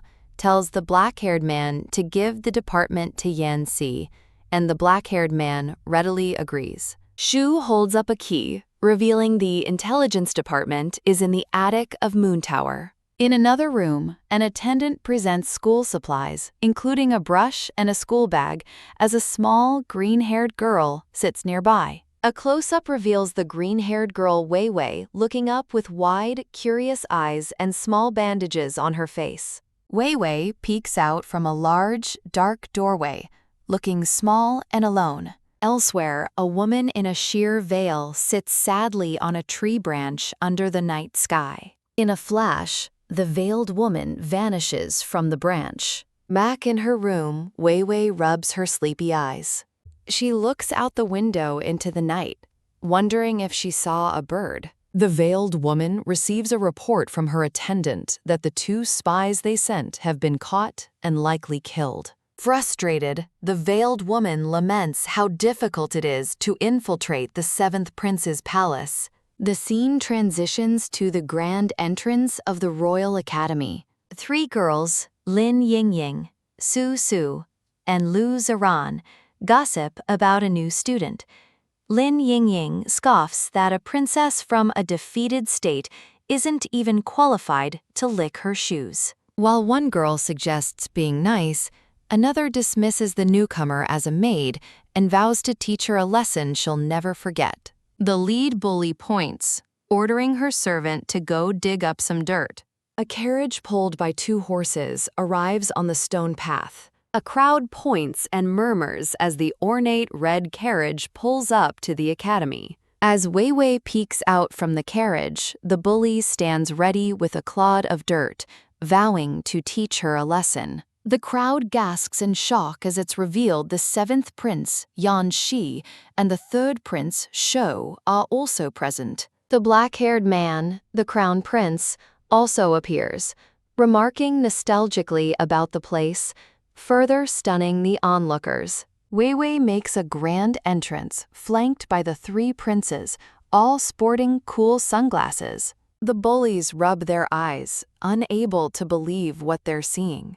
The entire crowd bows deeply, hailing their highnesses and wishing them long life. The bully thinks in terror how lucky she was not to have thrown the dirt, while her friends look pale with fear. She cedes, wondering why 3 important princes would escort a cheap servant, as the crown prince gives Wei Wei a snack for later. Wei Wei cheers, super excited to finally be out of the house and on her way to class. Yanxi stops her, holding out his hand and sternly telling her to take it out, much to her confused dismay. He calls her out for pocketing 4 firestones that morning. Clap! He slaps her hand, forcing her to drop the contraband. Having been caught, she quickly runs away up the stairs. The crown prince gives Wei Wei a list of motherly instructions for school, prompting Xiao to tease him for his behavior.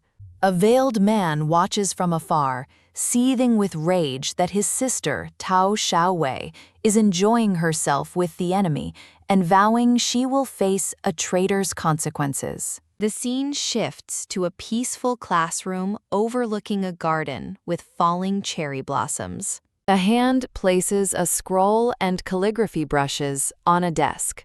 Wei Wei clears her throat as she takes her seat, ready for class. The three bullies immediately confront her, with the leader calling out to the new girl. The girl Wei Wei pauses to think, pondering what one thing she treasures most. She agrees to the demand, and the bully smirks, calling her an obedient servant. Wei Wei approaches the bully and presents her offering. Zip!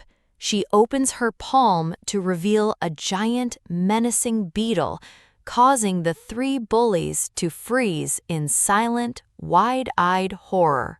A piercing scream echoes from the academy building. The day ends with a calm, beautiful sunset over the academy rooftops. Ouch! A minor collision between two carriages leaves one man clutching his face in pain. A furious attendant berates the other driver for his carelessness, reminding him he came too close to the seventh prince's cart. A man's voice calls out, "Little Tao," and the green-haired girl looks up, startled. Her amber eyes widen in focus as she stares at the unseen speaker. A mysterious man in a veiled hat stands before her on the steps, as she thinks that only her mommy ever called her that. The veiled man smiles gently, asking if she still remembers who he is. Looking up at the tall stranger, the little girl asks in confusion who he is. He asks if she's already forgotten her big brother, reminding her he gave her a jade ball at a festival before admitting it was his dog's toy. Realization dawns, and she excitedly identifies him as her fifth big brother, exclaiming with joy that he's alive. At the mention of family, she looks up with hopeful eyes and asks if her mommy is okay. Her hope turns to sorrow as tears well in her eyes, and she whispers how much she misses her mother. Clop, clop. As the fifth prince begins to speak about her mother, the sound of an approaching carriage interrupts them. A butler leans out of the arriving carriage, calling out an apology to His Highness for being late. The little girl turns with teary eyes, calling out the butler's name in recognition. When she turns back, the spot is empty.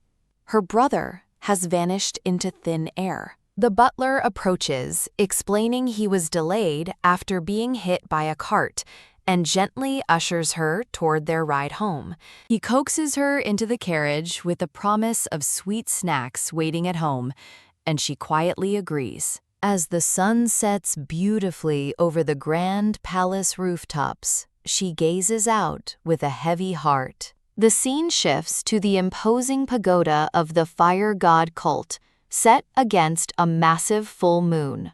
Inside, the fifth prince reports to a hidden figure, explaining he didn't have enough time to speak clearly to the young girl. The veiled woman dismisses his excuses and gives him a clear order: kill Yan Shi, and she will help him rebuild his state. He stands silently before her, processing the deadly command. She adds that he would be the perfect candidate for the emperor, and a look of cold resolve settles on his face. The woman presents an ornate dagger, explaining its blade is laced with a poison that can kill with the smallest scratch. She declares that even a powerful warrior like Yanxi would die within an hour, then hands him a ring. The veiled woman then muses aloud that his little sister might be the best person to carry out the assassination. When questioned, the fifth prince coldly renounces his sister, calling her the daughter of a mere mistress and a traitor for living with the enemy. Holding a blade to his throat, the veiled woman tells the fifth prince she is counting on him to succeed. She leans in close, warning that her patience has run out, and promising to kill the rest of his family if he fails again. The scene returns to Wei Wei, sitting alone and looking downcast in a dimly lit room. Yan Shi finds her waiting for him on the steps, gently chiding her for not eating dinner without him. She thinks resentfully about his return while trying to hide something behind her back. Kneeling down, he looks at her with concern and asks if she was bullied at school. She hesitates, thinking that even if she told him, it wouldn't change the fact that she can't go home. Overwhelmed by sadness, her resolve crumbles, and tears begin to fall. Alarmed by her sudden tears, Yang Si urgently asks again what happened. He gently wipes her face, telling her not to cry as she sobs uncontrollably. She collapses into his arms, crying that she misses her mommy. Through her tears, she fondly recounts memories of her mother making desserts, sewing dresses, and taking her to see festival lanterns. A memory surfaces of a white-haired woman in armor reaching out to a young boy, encouraging him to stand up and try again. The woman in the memory confidently declares that Yanxi is still far behind her. The memory softens to a quiet moment where she tells a young, sleeping Yanxi that he must protect their state and his father when he grows up. Back in the present, Yang Shi looks down with a somber expression, lost in his own memories of loss. He reaches out and gently takes her small hand into his own. Her tears stop as she looks down at their joined hands, a small, hopeful smile gracing her lips. The next day, Wei Wei sits quietly among her classmates at the Royal Academy. At her desk, she wonders with a sad expression when she might be able to see her fifth brother again. Elsewhere, a woman wearing a delicate veil weeps with sorrow. She stands resolutely on a rooftop, gazing at the sky with a silver flute in her hands. Her fingers settle purposefully on the flute, ready to play a song. As students listen to the song, Wei Wei sleeps peacefully at her desk. The classroom erupts in screams as snakes suddenly slither across the floor. The terrified students looked toward the open classroom doors in shock. Wei Wei stands calmly on a desk, surrounded by the slithering snakes. She looks around with a curious and slightly confused expression. A woman in an orange dress bows deeply before a surprised Wei Wei. Wei Wei looks down at a blank paper on her desk, lost in thought. In a memory, the woman in orange holds Wei Wei's hand as a red sword lies nearby. The memory continues as Wei Wei joyfully runs to her fifth brother. She hugs him tightly, telling him she missed him, as he prepares to tell her about their mother. Qi delivers devastating news. Her mother is dying, leaving Wei Wei stunned. With tears in her eyes, she holds up a broken trinket, saying one half is for her mommy. She tearfully recalls her mother's promise that they would remember each other forever. Sobbing, she clings to her brother, desperately begging him to take her home. She pleads with him, crying that she wants to see her mommy. The fifth brother smirks, thinking to himself that she has taken the bait. He comforts her, promising he is here to save their mother. Tut. He internally complains about the mess, as Wei Wei asks what he will do. She holds a small, ornate dagger, innocently asking what it's for. He reveals their mother's only cure is the seventh prince's heart blood, which she must get. Her eyes widen in horror as she realizes he wants her to kill Yan Shi. Crying, she refuses, insisting she can't do it. He grabs her wrist angrily, calling her a traitor and clarifying he just wants blood, not a kill. He reasons that Yan Si is strong and will survive, while the blood will save their mother. He manipulates her further, asking if she doesn't want to see her mommy again. Overwhelmed with grief and indecision, Wei Wei wonders what she should do. The scene shifts to a sunset view of the Grand Moon Tower. Jingle. Inside, the silver-haired man, Shou, listens to the sound of bells. In a room filled with tagged bells, he wonders who is protecting the royal family of Qi. He sits down, complaining his leg hurts and asking little Shi for a massage. Yang Si brandishes a large knife, offering to chop the leg off to stop the pain. Sit up. A nervous Shou immediately straightens his posture under Yang Si's gaze. Yan Shi changes the subject, asking about the fire god cult. Shu explains the cult is a widespread, cruel mystery, now the largest of its kind. With a greedy glint in his eye, Shao wonders where the cult gets its money. Yan Si questions the cult's motives for helping the Qi royal family. The black-haired man orders Yan Shi to increase Wei Wei's protection. Back at the chaotic academy, a student complains about the noise. The two bullies tremble in fear as a somber Wei Wei stands behind them. One of the girls seethes, remembering how Yan Shi destroyed their state. She thinks that Yan Yi is the reason Wei Wei's mother is dying and deserves to suffer. Her dark thoughts convince Wei Wei, who resolves to save her mother at any cost. Clap! A teacher silences the class and begins taking roll, calling Tao Xiao Wei's name. He confirms with the students that no one was injured in the incident. The teacher announces the school will close temporarily, and they will be notified of its reopening. While other students cheer for the unexpected break, Wei Wei remains deeply troubled. She stands in silence, her mind elsewhere. The black-haired man worries that the fire god cult might be hired to kidnap Wei Wei. Shu slyly offers to safeguard Yan Shi's treasures for him. Surrounded by riches, he declares his services are based on fair trade only. The black-haired man chides Shou for messing with Yan Shi, reminding him of his duty at the east border. Inside a dimly lit room, Yan Yi asks how many fire god cult members are present. Shu reports that his spies say they are all young women posing as merchants to avoid investigation. With a look of fear, he adds that it's rumored the ghosts of their victims wander the area at night. Bang! A bell falls on Shu's head, and he yells out in frustration. His annoyance turns to concern as he stares intently at the bell in his hand. Noticing his strange behavior, Yan Si asks him what's wrong. Shu reports that snakes appeared at the Royal Academy, and the students are being sent home.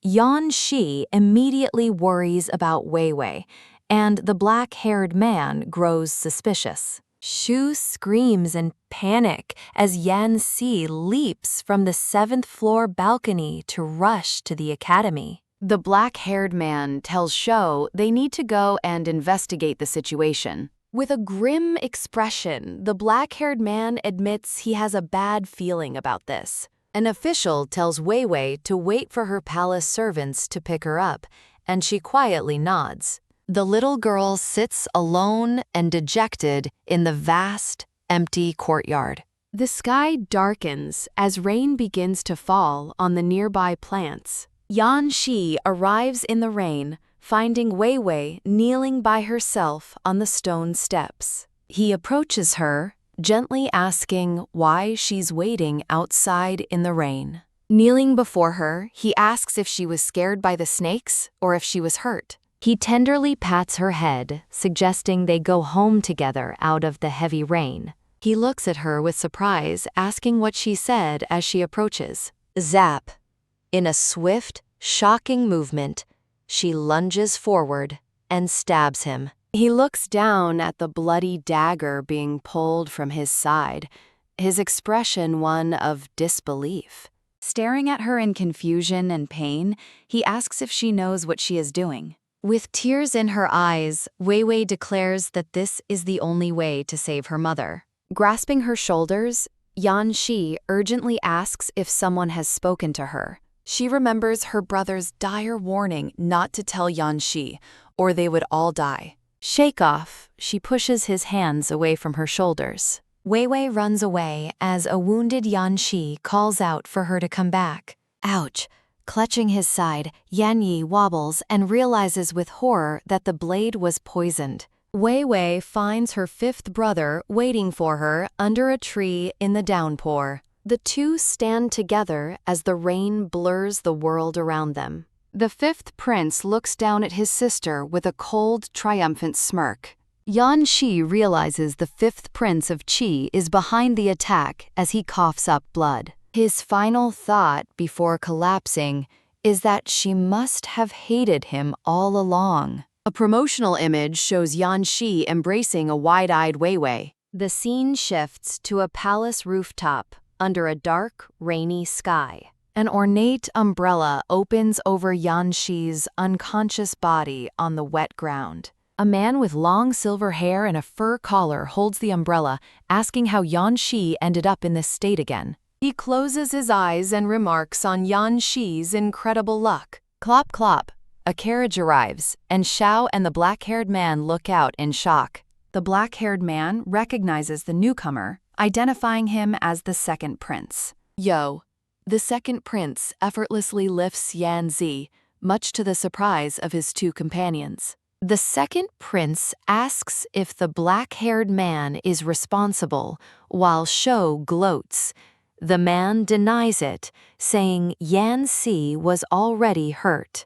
In a memory, a young Xiao gleefully offers a young Yan Zi a new poison to test, as the black-haired man thinks to himself, "Yes, you are." The second prince warns his brother that Yan Shi will kill him when he wakes up, but the flustered man just wants to hold their well-behaved younger brother. The two older brothers affectionately snuggle the unconscious Yan Shi, fondly recalling he hasn't let them do this since he was 6. The first prince asks about Yan Shi's condition. The second explains it's a poisoned wound near the heart, but he's administered an antidote and sealed his meridians, while Shou adds that Yan Shi's poison immunity will help him recover quickly. The first prince orders the others to take Yan Shi back while he pursues the man, but Shou insists on going instead. The second prince, Yan Rong, agrees Shou is sturdier, leaving the first prince looking annoyed at Shou's smug expression. The second prince tells Shou to leave, insisting Yan Shi needs treatment while he handles the situation. Shou knows the situation is dire and resolves to wake Yan Shi to come and save them. Realizing a lone search is pointless, he considers summoning reinforcements from Moon Tower. He stops suddenly, thinking he hears the voice of Little Potato. The scene shifts to the dark exterior of a nearby building. Inside, a terrified, green-haired Wei Wei trembles as a dagger is held over her. Outside, lightning cracks across the stormy sky above a tea house. A massive bolt of lightning illuminates the dark clouds. The fifth prince clutches the dagger, angrily refusing to find a doctor for Yan Shi. Wei Wei confronts him, recalling his promise that Yan Yi would be fine, even though she saw him motionless. He towers over her furiously, calling her a little traitor. He snarls that if she cares so much, she can die with him. Zat. Ah! The fifth prince screams as a white snake suddenly bites his arm. Kicking it away, he frantically asks what the creature is. The snake is seen coiled around the leg of a mysterious woman. The fifth prince looks up in shock, recognizing the veiled woman as Su Mo. She accuses him of using a child to kill Yan Shi and then betraying her, while he angrily reminds her of her promise. Su Mo clarifies her promise was to help whoever killed Yan Shi, and she intends to keep it. Bleeding from the mouth, the fifth prince listens in horror as she states his sister did the job, not him. With a cold gaze, she tells him he can die now. Bang! The fifth prince is slammed face first into the ground. Su Mo orders the woman in orange to take Wei Wei away. From a hidden corner, Xiao secretly follows the group as they leave. He peeks around a wall, frustrated that he can't hear what's happening. The woman in orange lifts a dazed Wei Wei into a waiting cart. Clomp, clomp. Shu dashes after them, terrified of what Yang Shi will do if he fails to save Wei Wei. He watches from a distance as their cart prepares to leave. Shu hires a cart driver, offering him money to chase the carriage ahead. The driver eagerly agrees, and Xiao jumps in, ready for the pursuit. The two carts travel down a cobblestone road under the dark sky. Elsewhere, an injured Yan Shi sweats and grimaces in his sleep. He lies shirtless and unconscious in bed, his body covered in scars. A hazy sky appears as he slips into a memory. In a sunlit field, he recalls a gentle-looking woman with long silver hair. As a child, he sat with the woman who asked what was on his mind. The young boy looks up at her with a startled expression. The woman smiles warmly, asking if he's going to leave her alone again. Desperate, the young Yan Shi clutches her hand, pleading with her to stay. He looks up with sad, pleading eyes, unable to speak. The memory blurs, and the woman's voice notes how different she is now. Young Yan Shi sadly tells her that Wei Wei hates him, and she asks if Wei Wei really said that. He stands alone, a small figure in his formal robes. In the present, his brothers and a servant anxiously discuss his grave condition until the second prince shushes them. Popped up, an enraged Chibi Yan Shi bursts from the covers yelling that they're too noisy. Hoop hoop! His companions are overjoyed as the embarrassed boy finally wakes up. Returning to his senses, Yan Shi tiredly asks his second brother why he is there. The second prince explains he ran out of money and came back to borrow from their third brother. A defeated, chibi-fied Shou collapses, wondering why he's always the target. The first prince reports that Wei Wei has been kidnapped and Shou is in pursuit, startling Yan Shi. At a moonlit estate, an attendant calls out to His Highness from the courtyard. Inside, he reports that a cart driver is outside with a message for the third prince. The message is an ornate purple robe with a crude map drawn on the inside lining. The scene transitions to a tall pagoda under the starry night sky. A masked person with lilac hair walks through a grand hall, noting the absence of any men.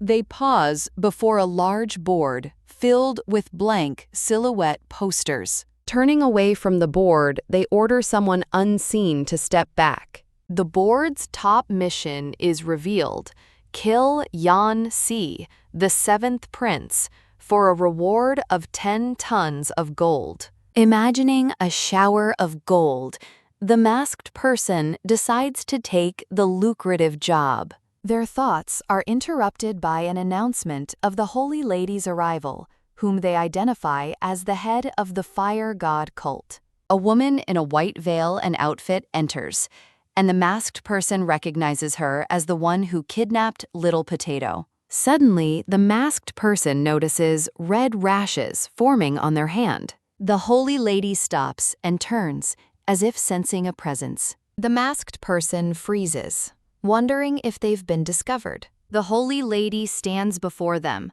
commanding them to look at her. Panicked, the masked person realizes their disguise has failed. Touch. As the masked person asks what she wants, she places a hand on their chest. Ah!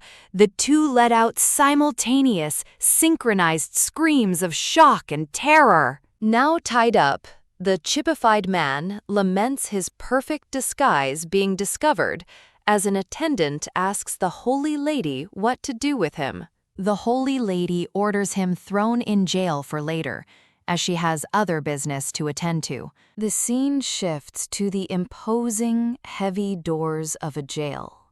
Rolling, an attendant unceremoniously rolls the tied-up man into a dark cell. Lying on the floor, he despairs that he can't even save Little Potato. Startled, he looks up to find the green-haired girl, Little Potato, in the same cell. He smirks, thinking everything is going according to his plan, much to the girl's confusion. He reassures the crying girl that Yan Shi will rescue them, and she asks how the bastard is. With tears in her eyes, she begins to confess something about a dagger. She tearfully admits she hurt the bastard and is a bad kid who doesn't deserve to be saved. The man is stunned, asking if she really hurt Seven, and she sadly nods. She quietly explains that her fifth brother convinced her to do it. Night passes under the light of the full moon. After hearing approach, The little girl gets close with an unusual request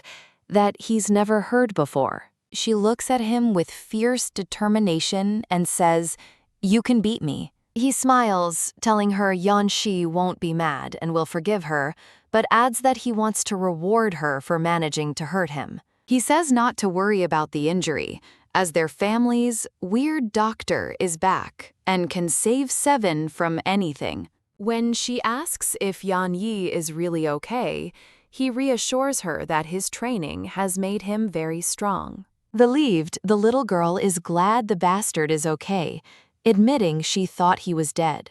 Acknowledging his poor comforting skills, he sighs that they should really be worried about themselves now, a weak man and a little kid.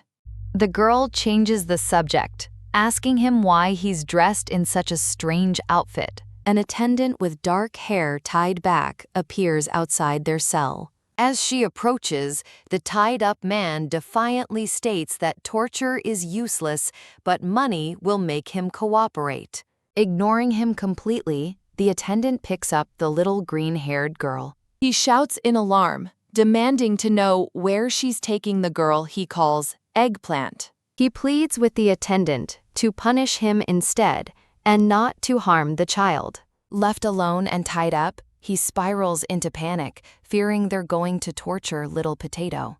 He imagines a horrifying sequence of tortures: waterboarding, whipping, and poisoning. In a flashback, a tiny, shirtless boy with white hair struggles fiercely, screaming that he will never wear something. An older man holds the struggling child, reminding him that he used to wear it as a kid, as a smaller chibi version in a blue dress is shown. The shirtless boy declares he can beat the other man now, lunging forward with a poke. The man knocks him out as his brother catches him, asking why he made him unconscious again. The doctor explains it's useful to put uncooperative patients in a coma, much to the brother's concern. Startled by the brother's scary face, the doctor urges him to finish their work before the other wakes up. The doctor compliments his makeup skills, and the brother credits Seven's naturally pretty face. Now in women's clothing, Seven sits up and asks if he's awake. Furious, Seven lunges at them, but his brother stops him, explaining it's a necessary disguise to protect Wei Wei. Seven scoffs in annoyance, while his brother, also in disguise, stands beside him. He questions why his big brother is also dressed this way and insists he doesn't have to come. The crown prince explains that Wei Wei is his lifesaver and money bag, and his presence will shield them from their father's punishment. A terrified attendant who overheard everything panics, certain he'll be killed for what he saw. The scene shifts to a towering pagoda under the dark night sky. An attendant questions the green-haired girl about the man who was jailed with her. Looking up from the floor, the girl simply says, "I don't know." The girl watches nervously as the attendant turns to greet the holy lady. The holy lady leans in, her expression turning cruel as she decides it's time for torture. Dripping, a single drop of blood stains the floor. A quiet, rhythmic sound echoes through the warm, lantern-lit room. The holy lady pinches the girl's cheeks, exclaiming how soft they are, while the girl cries for her to stop. The attendant scolds the holy lady for her embarrassing behavior, pointing out her nosebleed. The little green-haired girl makes her escape, jumping away from the two women. Ah! She transforms midair, sprouting cat ears and a tail as she screams. The holy lady reveals she saved the girl's life from her fifth brother. The girl reels in shock, realizing her brother tried to kill her, as the holy lady questions her gratitude. The holy lady explains the fifth brother lied about her mother and planned to kill her too. Stunned, the girl realizes everything was a lie and the holy lady saved her. She whispers a thank you, but the holy lady claims she was simply enacting heavenly justice. The holy lady praises the girl's intelligence, invites her to the fire god cult, but the girl asks only for her mommy. Approach, The holy lady smiles, promising she can take the girl to her mother. Curling up, the girl refuses, saying someone else already promised to help her find her mommy. Drag, the holy lady forcefully pulls the girl into her arms, insisting she can provide everything her family included. Tightly held, the girl thinks to herself that the woman is still very scary. As her attendant asks about the man in jail, the holy lady coolly replies that she has plans for him. Pop out!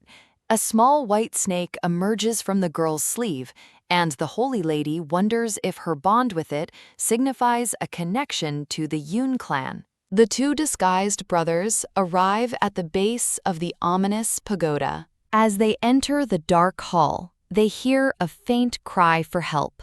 They discover their brother, the doctor, tied up and hanging from the ceiling, desperately calling for help. The black-haired brother tells Seven it's a trap and that it's okay to leave him hanging for one night. As they walk away, the hanging man cries out, questioning if he is even their brother. The scene moves into a vast, pillared hall deep within the pagoda. As they explore the massive, women-only hall, the carried brother rambles nervously, prompting his other brother to offer a cure for his talking. Seven inspects some thin, soft clothing before their third brother appears, accusing him of harassing the girls. With a dramatic flourish, the doctor shoves the fine garment into his pocket. Bang! Seven promptly punches him for the accusation. Seven tells him to get changed and see for himself, while the others watch their ridiculous fight.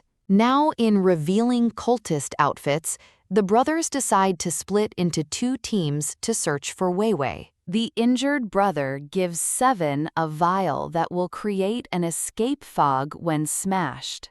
Seven hands over fireworks, giving instructions on which color to use for success or capture. His brother nods in agreement, telling him to be careful. A warm light emanates from a lone lantern, casting a quiet glow.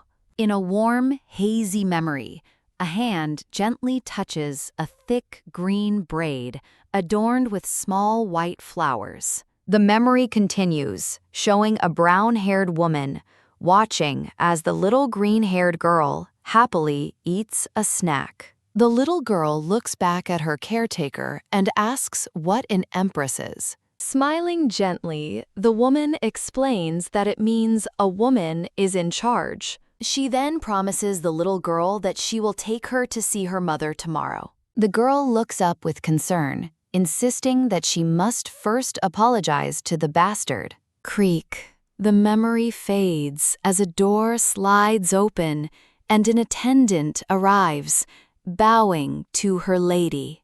The attendant whispers into the holy lady's ear, who listens with a neutral expression. A cunning smile spreads across the holy lady's face as she declares her happiness at seeing them walk into a trap.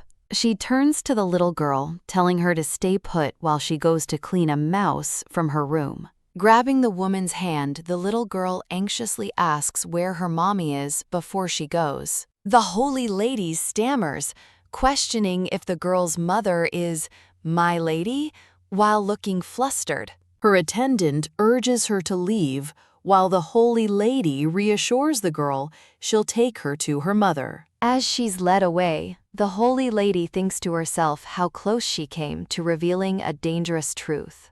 Elsewhere, 3 attendants gossiped about the holy lady's sudden return with a small, well-behaved girl. Overhearing them, the disguised Seven scoffs at the idea of a well-behaved kid, imagining the green-haired girl with devil wings. Whoosh! He suddenly appears behind an attendant carrying a tray of snacks, startling her. With a swift kick, he sends the tray and its contents flying into the air. Catching the tray, Seven announces he'll see if the girl they spoke of is the one he's looking for as the attendant cowers. The scene transitions to a vast hall lined with red and white pillars. The startled attendant rushes to her friends, frantically explaining that the little girl is in the jail. The Crown Prince urges Seven to hurry, concerned the jail will frighten the girl as the attendants watch in confusion. Seven expresses his eagerness to meet this girl, while his brother wonders who could warrant such concern from them. The view shifts to the dark, imposing exterior of the jail at night. The two disguised brothers arrive at the barred gates, finding the area completely deserted. Seven looks around cautiously, questioning if their arrival at the empty jail is a trap. Suddenly, the Crown Prince grabs Seven's shoulder, stopping him in his tracks. Puzzled, Seven turns to his brother and asks why he stopped him. It's a trap. Their lilac-haired brother, the doctor, is held hostage with a dagger to his throat, pleading for help. The camera pulls back to reveal the two brothers are now completely surrounded by armed cultists. With no way out, they stand back to back, encircled by their enemies. An unseen cultist declares that all are equal before her sword and offers them mercy if they surrender. Both brothers react with stunned silence at the sudden turn of events.